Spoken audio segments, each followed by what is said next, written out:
Tout a commencé en mars 2017 à Munich, dans le plus grand secret. Cash Investigation est convié à une réunion au siège du journal Süddeutsche Zeitung. La bande des Panama Papers est de retour, plutôt contente de se retrouver pour ce nouveau projet du Consortium international des journalistes d'investigation.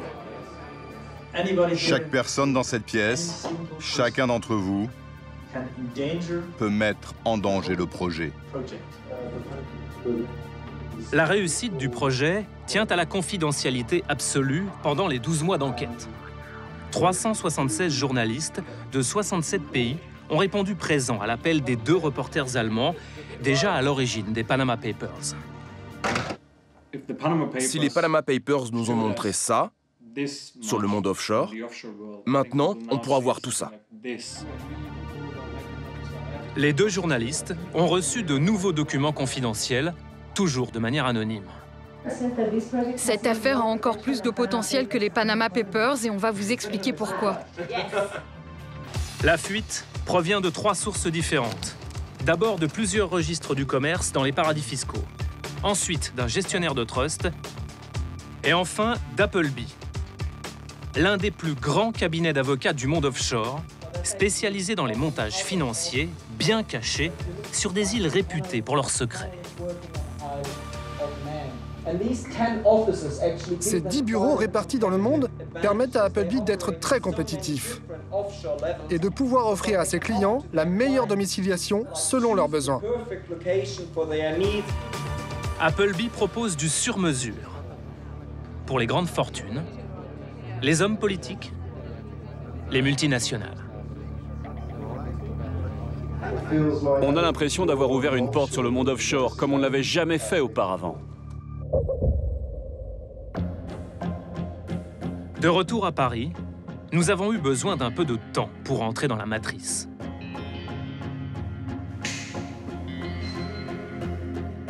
Les Paradise Papers, c'est vertigineux. 13,5 millions de documents. Et rien que pour le cabinet Appleby, 3 millions de documents, 1 800 000 mails, 100 000 tableaux Excel. Pour lire chaque mot de chaque document, il aurait fallu que 4 journalistes de l'équipe passent 7 ans et demi de leur vie pour tout consulter. Il a donc fallu choisir. Très vite, une évidence.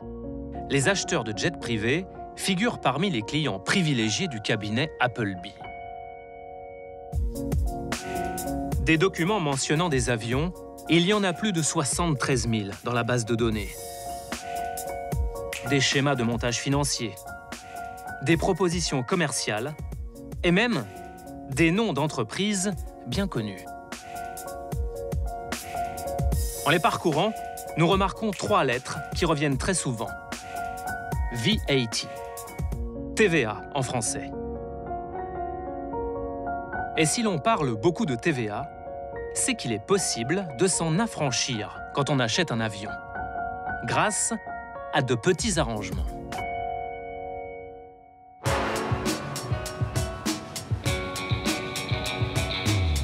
Genève et son salon de l'aéronautique. Ici, pas d'avion de chasse, que des jets privés et tout le Gotha de l'aviation d'affaires. Un marché haut de gamme réservé à un tout petit nombre de très riches clients. Quelques centaines d'acheteurs potentiels chaque année qu'il faut séduire à tout prix. Nous aussi, nous voulons être séduits. On transforme donc Thomas, notre caméraman, en émissaire d'un riche et mystérieux client français qui veut acheter un jet. Un client évidemment très allergique à la TVA. Thomas a rendez-vous avec le représentant de Dassault. Bonjour, je te présente monsieur Thomas Bramont qui a une question qui est trop difficile pour moi. Oula, alors voilà. Si pour moi, ça va être encore pire. Bon, avant la question difficile de Thomas, il faut qu'on vous explique un truc. Si l'avion est destiné à son business, l'acheteur d'un jet ne paye pas la TVA, car le fisc lui rembourse. En revanche, si son jet, c'est d'abord pour les loisirs, l'acheteur doit payer la TVA. Ainsi, la facture totale peut s'alourdir d'une dizaine de millions d'euros. C'est la loi. Écoutons maintenant la question difficile de Thomas. C'est le seul point compliqué de ce dossier, c'est que c'est pas un avion business, quoi. Comme vous voulez dire, c'est pas un avion business, c'est-à-dire qu'il n'est pas utilisé pour le business ou alors, ce serait très mineur, en fait. Ouais. L'utilisation de l'avion serait difficilement justifiable dans son business à lui. Ah, c'est pas grave. Vous avez le droit de vous acheter un avion, c'est pas... Non, mais certes. Néanmoins, si on fait ça en tant que particulier, on est assujetti à la TVA. Oui. Il ne peut pas le faire passer au compte d'une entreprise qu'il créerait lui-même. C'est ça. Alors, de toute façon, vous êtes obligé d'avoir une société. Il faudra qu'on la déclare sous un certain nom. Ces sociétés peuvent être une coquille vide. J'ai des problèmes d'audition, en fait. Quand il décolle, je vous entends moins bien. Je disais que cette société, ça peut être une coquille vide dont le seul actif est l'avion. Une coquille vide, c'est-à-dire une société écran. Le monsieur de chez Dassault va nous donner un autre tuyau, le lieu où la domicilier. Île de Man, éventuellement. Vous pouvez l'immatriculer Île de Man. Tout à fait. Vous êtes coutumier de l'île de Man? Nous, on a déjà fait des enregistrements, oui, de l'immatriculation Île de Man, oui, c'est pas un sujet. À partir du moment où on décide de l'immatriculer à Man, c'est vous qui vous en occupez? Alors nous on ne s'occupera pas de l'enregistrement de la société, ça c'est vous qui devez le faire. D'accord. Par contre, une fois que vous nous dites c'est telle société qui le possède, après tout le reste, on fera ce qu'il faut. En tout cas, on vous fera aider, ça, il n'y a aucun souci. Très bien. Merci, à très bientôt. Au revoir. Merci, monsieur. À bientôt. Il faut maintenant trouver la société qui va s'occuper du montage fiscal. Et pour tout dire, on n'a pas eu longtemps à chercher. Dans les travées du salon, il suffit de lever la tête. Regardez, ici, c'est écrit sur les murs du stand « EU VAT Advice », conseil en TVA européenne. Pour immatriculer son avion, il y a les solutions lointaines et exotiques, aux îles Caïmans ou sur l'île d'Aruba. Et puis, il y a l'île de Man, en Europe. Sur l'île de Man, il y a la société Estera. Thomas va raconter la même histoire à ses représentants, celle d'un propriétaire de jet qui souhaite l'utiliser pour son usage personnel et qui ne veut pas payer de TVA. Il est possible de monter une structure sur l'île de Man qui aura un numéro de TVA et qui pourra récupérer ou différer le paiement de la TVA. Donc en pratique, l'entreprise est censée payer la TVA et la recouvrir. Sur un jet à 50 millions d'euros, c'est 10 millions que vous n'avez pas à payer. J'ai fait ce montage tellement de fois, ça fonctionne parfaitement. Grâce à Estera, le vrai propriétaire du jet crée une société écran qui devient l'acquéreur officiel de l'appareil. Le vrai propriétaire, lui, ne paiera pas la TVA et n'aura plus qu'à louer son avion à la société écran quand il veut l'utiliser. On prend l'argent dans cette poche et on le met dans l'autre poche. C'est ça le business. Donc avec vous, on est vraiment entre de bonnes mains. Oui, nous avons de l'expérience. De l'expérience et de l'efficacité. Quelques jours après les avoir rencontrés, nous recevons le devis d'Estera par courrier. Pour créer notre société écran, il faut compter au total 8 000 livres, soit 9 000 euros. Mais il y a d'autres frais. Chaque année, on devra débourser 8 660 livres, soit 9 700 euros. Pas grand-chose comparé aux 10 millions d'euros de TVA qu'on aurait dû payer pour notre jet privé. Grâce au service d'Estera, notre société écran aura les apparences d'une vraie entreprise de location de jet privé. avec un vrai faux propriétaire, un vrai faux locataire, et pour tamponner la paperasse, des directeurs fantômes. Et bien sûr, une adresse. Sur l'île de Man. L'île de Man, un confetti d'empire britannique perdu au beau milieu de la mer d'Irlande. 500 km². Des phoques, des moutons et 80 000 habitants aux drôles de coutumes.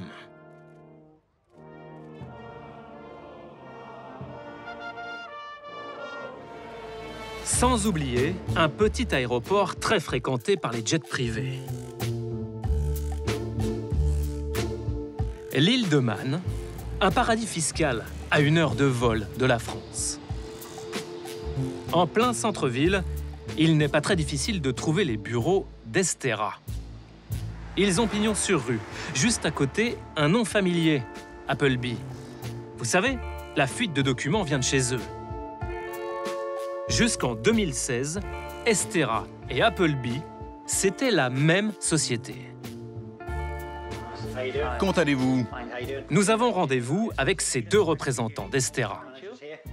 C'est par ici. Ce qui est bien, quand on joue les businessmen, c'est qu'on vous parle cash. Vous allez rattacher votre avion à une société de l'île de Man, c'est classique. La plupart des constructeurs sont très disposés à le faire, parce qu'ils savent que la TVA est un gros enjeu. Si vous enlevez 20% de n'importe quel montant, c'est énorme, alors ils le font tout le temps. Créer une société sur l'île de Man pour échapper à la TVA, ce n'est pas de la fraude fiscale. Enfin, d'après eux. Quelle que soit sa raison commerciale, une société de l'île de Man est considérée comme appartenant à l'Union européenne en matière douanière et pour la TVA. C'est testé et validé. Ce n'est pas une faille ou une combine. C'est le business. C'est une procédure communément admise. On a déjà eu des contrôles faits par les douanes françaises. On n'a jamais eu aucun problème. C'est considéré comme du commerce intracommunautaire. C'est la beauté de l'Union européenne. Ah, c'est chouette, l'Europe, vue d'ici. L'île de Man n'appartient pas à l'Union européenne, mais grâce à un accord signé avec les Britanniques, ce paradis fiscal est devenu la porte d'entrée de l'Europe. Ainsi, un avion importé via l'île de Man est considéré comme étant importé au Royaume-Uni, donc dans l'Union européenne. Une porte d'entrée surveillée par des douaniers qui seraient vraiment peu regardants. Et vous avez quel type de relation avec les douaniers ici? Nous avons de très bons rapports. C'est probablement le meilleur argument de vente de l'île de Man. Pour ces questions-là, on fait appel à Monsieur qu'on connaît très bien. Monsieur est un ancien douanier. Quand on a un problème, on le contacte et il va voir les douaniers. Et s'il y a la moindre bizarrerie dans le dossier, ils sont très contents de trouver la solution. On a vraiment de très bons rapports. Quand on sort de chez Estera, les douaniers sont au bout de la rue, dans ce bâtiment en briques rouges. Nous resterons sagement à l'extérieur. Mais en tout cas, si les douaniers sont aussi serviables que l'affirme Estera, ceux qui planquent leur jet ici ne risquent pas d'être inquiétés. Pendant que nous arpentons la ville dans la peau d'un acheteur d'avions, d'autres journalistes du consortium roulent jusqu'au Jet Center de l'île de Man. The place to be pour les avions privés et leurs très riches passagers. Luxe, calme et confidentialité. Un lieu vraiment accueillant que nous découvrons avec le manager. Vous offrez à dîner à vos clients? Oui, bien sûr. Mais la plupart du temps, ils ne restent pas très longtemps. C'est dommage. C'est très confortable. Oui, bien sûr. Mais compte tenu de leur position, vous savez, ils ont rarement le temps. Qui sont vos clients? Évidemment, c'est confidentiel. Je ne vous donnerai aucun nom. Eh bien, vous avez des gens riches et d'autres qui le sont de manière incompréhensible. Au Jet Center, on protège l'identité des clients et on fait toutes les formalités. C'est tellement simple que même un gamin qu'on dirait tout droit sorti d'un boys band peut s'en occuper. Ça prend combien de temps d'immatriculer un avion? Quand tout est en place, l'avion arrive et peut redécoller au bout d'une demi-heure. La seule chose dont on a besoin quand l'avion est là, ce sont les papiers pour la TVA et les douanes, que doivent apporter l'équipage ou le propriétaire. On vérifie et l'avion peut repartir. Combien d'avions sont importés ici? 6 à 10? Oui, entre 6 et 10. 6 et 10. 6 à 10 par mois. Par mois. Importés par l'île de Man. C'est ça. En moins de 10 ans, 970 appareils ont été immatriculés ici. Un jet pour 80 habitants. Pas mal. Pour un rocher battu par les vents de la mer d'Irlande. Mais qui sont ces riches propriétaires capables de braver les intempéries pour cacher leur jet dans ce paradis fiscal? Dans les listings d'Appleby, prenons le jet immatriculé GLCDH. Un Challenger 605 importé en Europe en janvier 2013. Il est la propriété d'une société basée aux îles Vierges britanniques, baptisée Stealth Aviation. En français, stealth, cela veut dire furtif. Cette société furtive loue l'avion à une autre société qui s'appelle aussi Stealth, mais basée cette fois sur l'île de Man. Là, l'avion est loué à l'entreprise Hangar 8.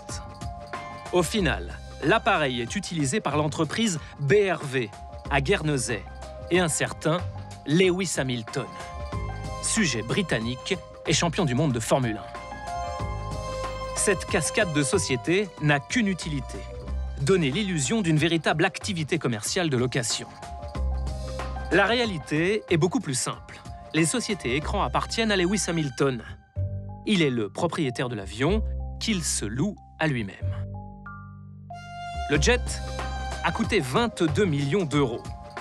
Grâce au service d'Estera, Lewis Hamilton a économisé 3 700 000 euros de TVA. Pourtant, les règles européennes sont claires. Une société qui est une coquille vide n'a pas le droit de récupérer la TVA. Officiellement, le jet de Lewis Hamilton est indispensable à son travail. Pour le vérifier, on vous a fait une petite sélection de photos tirées des réseaux sociaux. Regardez, ici, il discute pneumatique pour le prochain Grand Prix avec ses chiens, Roscoe et Bosco. Là, c'est une réunion stratégie de course avec son fils. Ah ben tiens, enfin, son conseil d'administration. Mais non, c'est sa bande de potes. On a bien trouvé une photo où il bossait vraiment avec des ingénieurs, mais ce n'était pas dans l'avion. Avec les journalistes du consortium, nous avons adressé une longue lettre à Lewis Hamilton. Voici ce que ses avocats nous ont répondu. Vous devez savoir qu'il est parfaitement légal pour une personne imposable de choisir la location plutôt que l'achat pour réduire la TVA, le but principal étant d'obtenir un avantage fiscal. Obtenir un avantage fiscal. C'est bien ce qu'on vous dit depuis le début. Reprenons notre listing. Intéressons-nous à l'avion immatriculé M-Tink. Tink pour Tinkoff Oleg. Cet oligarque russe a fait fortune dans la bière et la banque. Jusqu'à l'an dernier, il possédait même une équipe cycliste.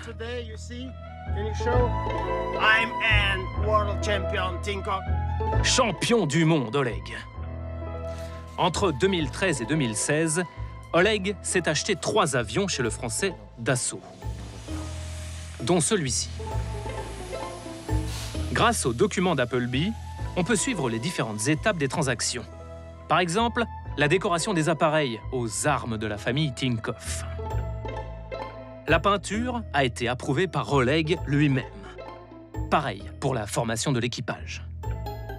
Dassault traite en direct avec Vadim, le bras droit de l'oligarque. Cher Vadim, permettez-nous de vous présenter Madame, qui s'occupera de toutes les questions liées à l'entraînement des pilotes. Et c'est Oleg lui-même qui prévient Dassault du départ des virements. Ça marche, je paye demain. Mais étonnamment, dans les contrats de vente, Oleg disparaît. Le constructeur français Dassault vend des avions à une coquille vide, la société Stark, domiciliée chez Appleby, sur l'île de Man.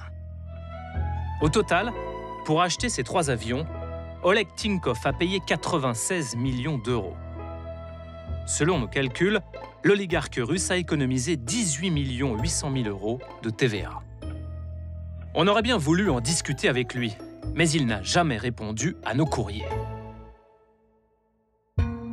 Le groupe Dassault s'est contenté de déclarer que les lieux et les régimes d'exploitation des avions livrés relèvent du choix de ses clients et que le groupe a toujours effectué les vérifications nécessaires selon les lois en vigueur.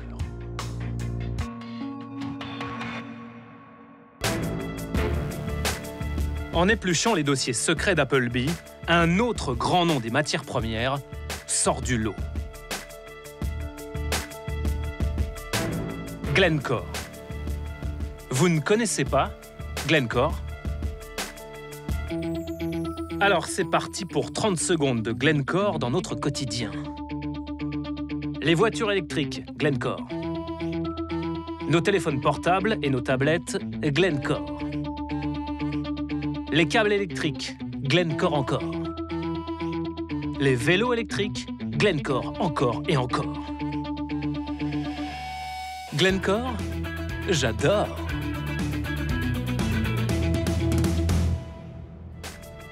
Le groupe est un géant des matières premières. Le premier négociant de la planète, l'un des plus gros producteurs.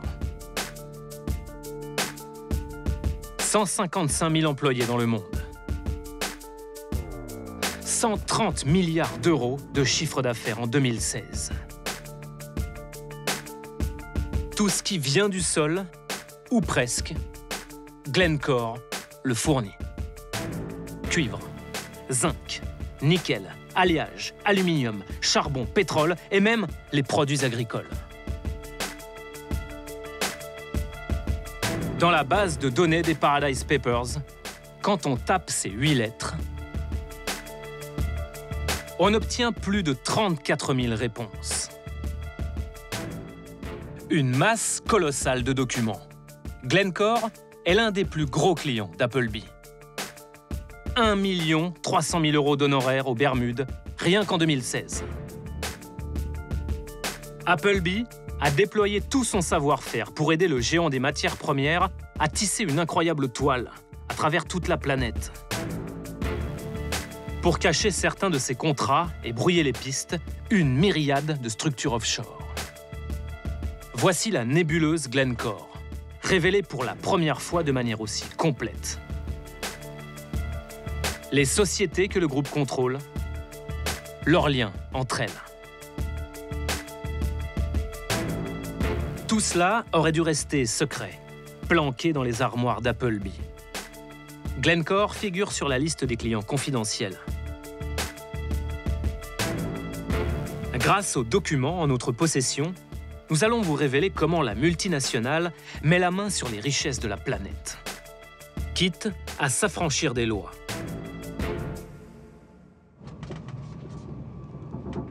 Pour trouver ce mastodonte, très discret, il faut prendre le train pour la Suisse et grimper vers les alpages. Sur les rives du lac de Zug, la petite ville de Bar. Ce sobre bâtiment, c'est le QG mondial de Glencore. Aucun signe extérieur de richesse. Ici, on déteste attirer l'attention. Alors, quand nous filmons les façades, on nous prend en photo. Bonjour, madame. Oh, bah c'est ballot. Pour tout vous dire, nous ne sommes pas venus en Suisse pour nous faire tirer le portrait, mais pour assister à l'Assemblée générale des actionnaires. Ça se passe dans cette modeste salle des fêtes. Vous connaissez la musique. Pour pouvoir entrer, on a acheté une action. Et pour filmer, on a emporté une caméra cachée. À la tribune, Ivan Glasenberg, le directeur général de Glencore. Quand on regarde les chiffres, en 2035, 90% des véhicules sur la planète pourraient rouler à l'électrique. Alors il faudra produire 20 millions de tonnes de cuivre en plus par an. Aujourd'hui, la production mondiale de cuivre n'est que de 23 millions de tonnes. Il faudra produire 1 800 000 tonnes de nickel en plus. Aujourd'hui, on n'en produit que 2 millions. Quant au cobalt, les chiffres sont fous. Il en faudrait 670 000 tonnes. Aujourd'hui, le monde n'en produit que 100 000 tonnes. Au regard de ces chiffres, Glencore est le plus gros producteur mondial de cuivre, de nickel et de cobalt. Donc nous allons tirer le meilleur profit des véhicules électriques dans le futur. Cuivre, nickel, cobalt. Le géant suisse décroche le tiercé gagnant. Il a mis la main sur les plus belles mines, les plus productives. Au sud de la République démocratique du Congo, la région de Kolwezi. Quand on la survole, impossible de rater les deux trésors de Glencore. Les mines de Kamoto et de Mutanda. Elles contiennent d'énormes gisements de cuivre et de cobalt. Et elles ont une particularité, elles produiraient les minerais les plus purs du monde. Forcément, on a envie d'approcher de plus près ces deux joyaux de la multinationale. Pour pouvoir visiter les mines de Glencore, il y a une procédure. Appelez le siège en Suisse. Bonjour Edouard, comment allez-vous? Au bout du fil, l'un des responsables de la communication mondiale de Glencore. Du genre à vouloir tout contrôler. Est-ce qu'on pourrait avoir vos questions à l'avance? Et est-ce qu'on pourrait choisir en quelque sorte ce qu'il y aura dans la version finale? Ce serait possible? De voir les questions en avance? Exactement. J'ai pas trop l'habitude de faire ça. Est-ce que ce serait possible, après votre tournage, pourrions-nous voir ce que vous allez utiliser au final? Ah non, je n'ai jamais fait ça. Jamais. J'en suis sûr, mais si vous ne demandez pas, vous n'obtenez rien. C'est pas le même travail. Si je le faisais, je travaillerais dans la communication et je gagnerais plus d'argent. D'accord, ok, bien sûr. Après 48 heures d'attente, la réponse tombe, c'est oui, pour visiter la mine de Mutanda. L'entreprise fixe ses conditions, listées dans ce mail envoyé de Suisse. Demander aux employés leur permission avant de les filmer, normal. Leur demander leur accord pour une interview, ok, et les laisser recommencer l'interview s'ils ne sont pas contents de leur réponse, ah bah non. Bon, c'est tout. Ah si, un dernier détail. On sera accompagné par cette dame. Non, ne me filmez pas, à moins que j'apparaisse très mince. De la coquetterie? Non. Plutôt des consignes, venues de Suisse. Je veux pas trop être filmée. Mais vous allez être interviewé? Je peux répondre à des questions, mais je ne peux pas donner d'interview. Bon, sans interview, ça va être compliqué. D'autant qu'on n'a même pas le droit de filmer depuis la voiture. Thomas, tu es vilain. Voilà ce que tu es vilain. À peine le temps de tourner ces images. Les mineurs qui prennent leur service au petit matin. Ils sont 3500 à travailler ici. Avec les sous-traitants, la mine emploie au total 7000 personnes. Le premier site que nous avons enfin le droit de filmer, c'est ce puits à ciel ouvert. Mais le responsable ne veut pas non plus passer à la télé. Je peux vous mettre un micro? Je préfère ne pas être enregistré. On peut filmer et c'est tout. Oui. Je peux rapporter les propos des gens? Oui. C'est tout sauf de la télévision. C'est pas grave, Edouard. On va décrire la mine. Ce puits mesure déjà 160 mètres de profondeur. Chaque jour, 60 000 tonnes de minerais sont extraites. Le chargement de 700 bennes. Mutanda est l'une des mines les plus riches du monde. Elle abrite notamment 16% des réserves mondiales de cobalt. C'est l'une des plus grandes mines de cobalt. Au monde? Oui, oui, au monde. Ce site? Oui, ce site. Une fois extrait, à quoi ça sert le cobalt? Le cobalt sert dans plein de domaines. La plus grande utilisation, c'est pour les voitures électriques. Mais on se sert aussi du cobalt dans les batteries. On en trouve aussi beaucoup dans les smartphones. Presque tous les iPhones du monde ont du cobalt provenant de la mine de Mutanda. Le cobalt, une excellente affaire pour Glencore. Son prix a augmenté de 89% depuis janvier 2017. Après la mine, l'usine de transformation, où les minerais de cobalt et de cuivre deviennent du métal. Mais là encore, aucun employé pour nous répondre. Est-ce que je peux vous interviewer? Non, je ne préfère pas être filmé. Ah, vous non plus? Non. Tout le monde ici est timide face à la caméra. Oui. Tout ce que nous pourrons filmer, ce sont ces plaques de cuivre. L'or rouge de Glencore. Au moment du tournage, la tonne de cuivre se vendait 5 200 € sur le marché. Ces 16 lots de plaques valent donc une petite fortune, 150 000 €. De Mutanda, chaque année, 220 000 tonnes de cuivre et 24 000 tonnes de cobalt sortent sur ces camions. Selon nos calculs, le chiffre d'affaires de la mine dépassera cette année les 2 milliards d'euros.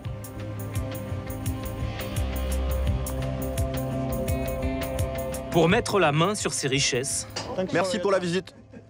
Glencore n'a pas mégoté sur les moyens.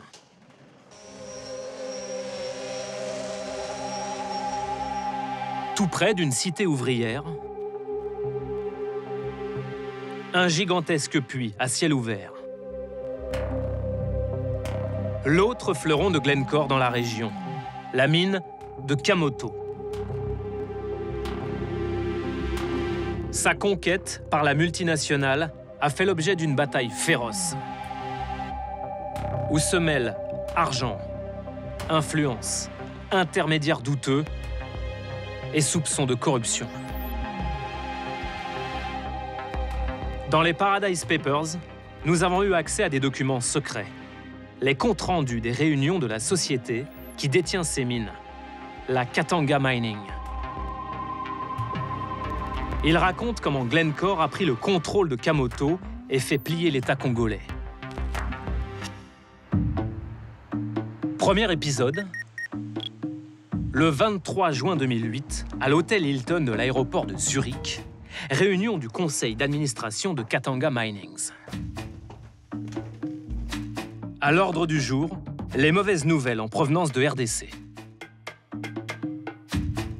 L'État congolais a décidé de renégocier à la hausse tous les contrats miniers, même celui de Katanga Minings. Pour les actionnaires, cette hausse est inacceptable. Commence alors un long bras de fer. Le 13 octobre 2008, nouvelle réunion. Les Congolais demandent désormais 585 millions de dollars pour exploiter les mines. Dans le secteur, on appelle ça un pas-de-porte. Glencore et les autres actionnaires ne veulent payer que le quart de cette somme, 140 millions. Alors, c'est le moment de l'appel à un ami. Salut Dan, je t'appelle, on a un pépin au Katanga. Dis donc, tu connais du monde là-bas? Hein? Tu pourrais débloquer la situation? Cool. La bise, Dan, super, merci. La bise, Dan. Dan, c'est Dan Gertler, un personnage sulfureux. L'homme d'affaires israélien a fait sa fortune avec les diamants de la RDC. Une mainmise sur le secteur qui lui vaudra en 2001 des critiques très dures dans un rapport sur le pillage des ressources du pays. L'ancien secrétaire général de l'ONU, Kofi Annan, accuse. Les transactions de Gertler, un cauchemar pour la RDC et une catastrophe pour le commerce local des diamants. Mais ça ne freine pas les affaires de Dan Gertler. Après les diamants, il investit dans les mines de cuivre et de cobalt. Gertler a le bras long. Comme en témoignent ces images inédites, filmées en 2006. Lors du mariage de Joseph Kabila, le président de la République, le milliardaire fait partie des invités d'honneur. C'est à ce personnage très influent que Glencore fait appel pour négocier avec l'État congolais. Elisabeth Cassens travaille pour une fondation américaine. Elle a eu accès aux contrats de toutes les sociétés minières de RDC. Avec nous, cette spécialiste décrypte les documents des Paradise Papers. Elisabeth Cassens, clap première. Est-ce que vous connaissez cet homme? Évidemment, dans le secteur minier, il est difficile de ne pas connaître cet homme. Donc il s'appelle Dan Gertler, c'est 2008. À ce moment-là, l'État congolais demande aux actionnaires étrangers des mines d'augmenter leur contribution, c'est-à-dire de payer davantage pour l'exploitation des mines. Voilà, donc l'État a cherché à récupérer plusieurs types de recettes, dont ce qu'on appelle là-bas les pas de porte. Donc c'est ça, c'est effectivement ça, c'est des espèces de bonus qu'on paye pour pouvoir accéder au secteur. Donc ça veut dire que dans cette affaire, très clairement, on retrouve Dan Gertler, on retrouve Glencore, on est en 2008, on est bien d'accord, au moment de la renégociation des droits d'entrée, et Glencore et Dan Gertler ne paient pas ce droit d'entrée que toutes les autres entreprises paient. En fait, eux, ils arrivent à négocier à la baisse et qu'ils ne payent qu'un quart du pas de porte, donc de ce bonus, comparé aux autres entreprises. Mais pourquoi? Ils ont eu un traitement de faveur, clairement. C'est là que la question se pose. Comment se fait-il que cette société-là puisse payer un pas de porte beaucoup plus bas, d'autant plus qu'en fait, cette société-là a récupéré parmi les plus importantes mines du secteur, qui détenaient parmi les plus grandes réserves. Elle aurait dû payer un pas de porte de plus d'1 demi-milliard de dollars. Et au final, elle s'est engagée à seulement payer 140 millions. Après l'intervention de Dan Gertler, les exigences de l'État congolais passent de 585 millions de dollars à 140 millions de dollars. Ça représente une économie de 445 millions. 445 millions de dollars, qu'est-ce que ça veut dire pour le Congo? Le budget du Congo, annuellement, c'est 3 milliards. Au total. Ah oui, donc là, on est à 1/6 du budget quasiment. Surtout à l'époque. À l'époque, ça ne dépassait pas 3 milliards. Donc quand on dit une économie de 445 millions de dollars... C'est 1/6 C'est du gigantesque. budget. Ça dépasse le budget prévu pour la santé et l'éducation. C'est énorme. Énorme. Tellement énorme qu'on se pose une question. Quel est le secret de l'intermédiaire milliardaire? Dans ses affaires en RDC, Dan Gertler a pu compter sur un homme, Augustin Katumba Mwanke, le personnage clé du secteur minier au Congo. L'homme qui murmure à l'oreille du président Kabila. Dan Gertler a su s'en faire un allié indéfectible. Dans ses mémoires, voici comment Augustin parle de son ami Dan. « Dan, mon ami, mon frère jumeau, je suis fier d'être le frère que tu n'as pas eu. » Touchant. Quand Augustin tombe malade, c'est Dan qui le fait soigner à ses frais en Israël. Augustin Mwanke meurt en 2012. Le président Kabila assiste à ses obsèques. Et regardez, qui est au premier rang à 2 chaises du président Kabila? Dan Gertler. Sa place, au cœur du pouvoir, Dan Gertler l'aurait en réalité acheté. C'est ce que permet de comprendre une décision de justice aux États-Unis. Une entreprise américaine est poursuivie pour des faits de corruption, notamment en RDC. Selon les enquêteurs, c'est Dan Gertler qui a remis les pots de vin. Est-ce que vous connaissez ce tableau que nous avons ici? Je crois que oui. Oui, donc c'est un extrait notamment donc, de ces documents de justice américaine. Ce document prouve des faits de corruption menés par Dan Gertler, direct, avec le président Kabila, ou alors avec Augustin Katumba Mwanke, donc ils sont ici officiels 1 ou officiel 2, et les sommes sont assez énormes. Pour la seule période allant de novembre 2010 à février 2011, donc franchement c'est très court, hein, c'est quelques mois, la justice américaine prouve que Dan Gertler a versé 20 millions de dollars au président Kabila et à Augustin Mwanké. C'est pas entre guillemets de la petite corruption. Oui, et le document indique même qu'au total, il y aurait eu des pots de vin donc à tous les officiels combinés de plus de 100 millions de dollars. De plus de 100 millions de dollars. Dont donc ces paiements directs à l'officiel numéro 1, l'officiel numéro 2. Est-ce que vous diriez, après avoir vu ce document, qui est très récent encore une fois, que la méthode de Dan Gertler, tout simplement, c'est la corruption?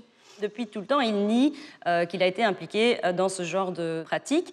Mais encore une fois, il y a un accord clair entre la multinationale qu'il a utilisée comme partenaire et la justice américaine, comme quoi ces pratiques-là ont été utilisées. Et la multinationale américaine a accepté de payer 400 millions de dollars à la justice américaine pour le règlement à l'amiable. Est-ce que vous pensez que Glencore a utilisé sciemment Dan Gertler en connaissant parfaitement ses méthodes et ses liens étroits avec la présidence de la République démocratique du Congo? On voit que pendant très longtemps, Glencore et Gertler travaillent ensemble. 10 ans. Pendant 10 ans, et pendant une très bonne période, elles s'en défendaient. C'est un partenaire, voilà, c'est un partenaire avec qui on travaille en RDC, c'est un bon partenaire, et on voit pas le souci. Et en fait, ce qui est intéressant, c'est que quand les documents de justice américaine sortent, le langage change. En 2016. En 2016. Donc fin 2016, tout à coup, on voit, on est au courant du fait qu'il y aurait peut-être un problème avec M. Garin. En gros, hein. Oui, donc le langage dans la presse change et on y indique, voilà, on est au courant, on va voir ce qu'on fait. Et donc, quelques mois après, ils décident de racheter la participation des Gertler dans les 2 mines dans lesquelles ils sont partenaires pour un total de près d'1 milliard de dollars, dont la moitié en cash. D'accord. En gros, vous êtes en train de nous dire qu'il a fallu que la justice américaine révèle des faits de corruption qui, pour le coup, là, sont assez clairs, pour que Glencore mette fin à sa collaboration avec Dan Gertler, et ça, c'est en 2017. C'est en 2017. Donc là, pour le coup, c'est là, c'est maintenant, seulement maintenant. La multinationale suisse a coupé les ponts avec Dan Gertler. Mais que dit Glencore de sa relation avec ce partenaire devenu aujourd'hui très encombrant? Souvenez-vous, nous nous étions invités lors de l'Assemblée générale des actionnaires.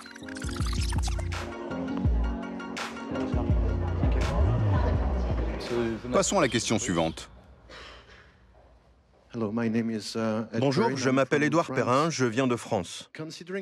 Compte tenu des risques juridiques et des problèmes de réputation associés à Dan Gertler, ma question est simple. Glencore ou ses filiales ont-elles passé des contrats avec des sociétés dans lesquelles M. Gertler était impliqué personnellement? Merci. Comme vous devez le savoir, nous avons passé des accords commerciaux avec des sociétés dans lesquelles M. Gertler est impliqué. Dans le passé, nous avons fait des prêts à des sociétés dans lesquelles il était impliqué. Et certaines de ces sociétés ont effectué des activités administratives en RDC en notre nom. Aucune d'entre elles ne nous cause de soucis. Et nous ne sommes concernés par aucune enquête. Alors, puis-je vous demander quelle vérification votre entreprise a faite sur Dan Gertler? Étendue et approfondie. Question suivante. C'est tout? Étendue et approfondie. Dan Gertler et son pédigré. Aussi lisse et clair que le lac de Tsug. Depuis, avec le consortium des journalistes, nous avons envoyé à Glencore des dizaines de questions. Et par un beau matin d'automne, Glencore répond enfin. Une page de communiqué et une seule ligne de défense. Le montant du pas de porte, 140 millions de dollars, a été négocié avant l'intervention de Dan Gertler dès février 2008. Sauf que Glencore oublie de mentionner qu'après février 2008, la RDC a revu ses exigences à la hausse et a demandé non pas 140 millions de dollars, mais 4 fois plus. Allez, on traverse dans les clous en Suisse, dans les clous. Le groupe a refusé toutes nos demandes d'interview télévisées. Dans ce cas-là, vous nous connaissez, on se fend d'une petite visite. Bonjour, nous sommes une équipe de télévision française, on arrive de Paris. Nous souhaiterions parler à monsieur... Quel est votre nom? Élise Lucet. Asseyez-vous, s'il vous plaît. Ok, merci beaucoup. Même pas le temps de s'asseoir. Bonjour. Bonjour, vous êtes monsieur... Oui. Je suis Élise Lucet. Comment allez-vous? Ne filmez pas, s'il vous plaît. Élise Lucet, France 2. Ce sont vos collègues? Édouard Perrin, enchanté. Ah, vous étiez au Katanga. Décidément, il déteste la télé chez Glencore. Suivez-moi dans la salle. Oui, bien sûr. Et demandez à vos collègues d'attendre dehors. Oui, bien sûr, ils attendent dehors. Dans le monde offshore, on préfère les conversations off. Celles-ci durent une dizaine de minutes. Voici un petit résumé de nos échanges. On a l'impression que vous tentez de minimiser le rôle de Dan Gertler dans la baisse de votre passe-porte pour Katanga Mining. Envoyez-moi un mail. Qu'est-il arrivé aux exigences des Congolais alors? Je ne vais pas parler de ce qui s'est passé là-bas. On a des questions, c'est pour ça qu'on est là. Envoyez-moi un mail avec vos questions. Ok, merci, au revoir. Envoyez-moi un mail. C'est ce qu'on a fait. Une semaine après notre visite en Suisse, Glencore nous répond. Le groupe admet enfin qu'après février 2008, l'État congolais a bien réclamé 585 millions de dollars. Mais on n'en saura pas plus.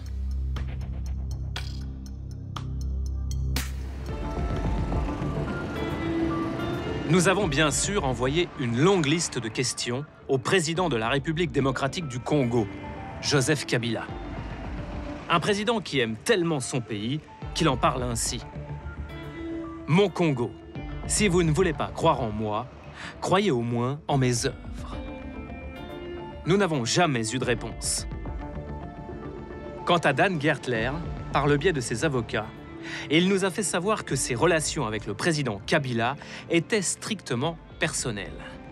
Que Katanga Minings n'avait pas eu de traitement préférentiel grâce à lui, que l'enquête américaine ne prouvait rien sur lui et qu'elle reposait en partie sur des éléments falsifiés.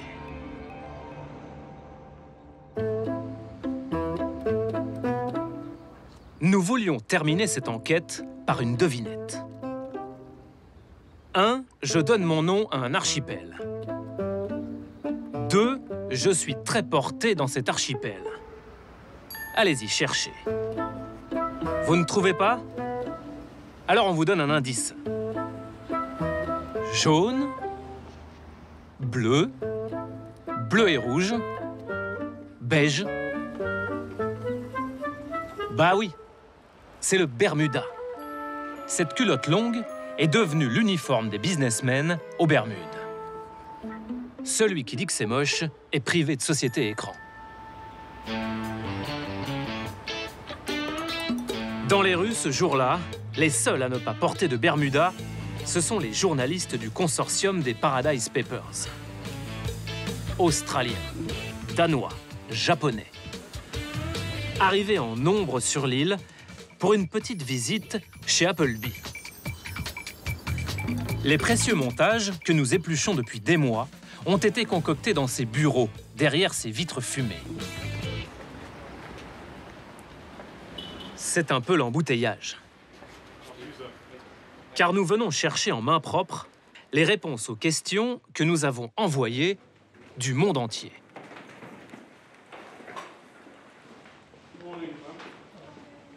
Et c'est donc Monsieur Bermuda Rouge qui nous reçoit, messieurs, poliment. Malheureusement, personne n'est disponible pour venir vous répondre. Nous vous contacterons par mail. Si vous voulez, je vous laisse ça. Mais je pense que vous avez déjà nos questions. Je ne sais pas ce que c'est et je ne peux pas l'accepter. C'est juste une copie de la lettre qu'on vous a envoyée. Nous devrions déjà l'avoir alors. Très bien. Stoïque, Monsieur Bermuda Rouge. Aucun des 200 employés qui travaillent dans les bureaux ne prendra la peine de nous répondre. Ici, décidément, on parle peu, on préfère de loin écrire. Il faudra donc se contenter de ces déclarations par mail. Il n'y a aucune infraction commise de la part d'Appleby. Vos questions n'ont pas d'intérêt public. Au contraire, il est évident que vous avez reçu une grande quantité de données volées qui appartiennent à Appleby. Nous vous demandons de nous remettre les copies de ces documents. L'histoire des Paradise Papers ne fait que commencer. Dans cette fuite de 13,5 millions de documents, des intermédiaires, des grandes fortunes, des politiques, des multinationales. Et toujours la même finalité. Impunité, opacité et secret.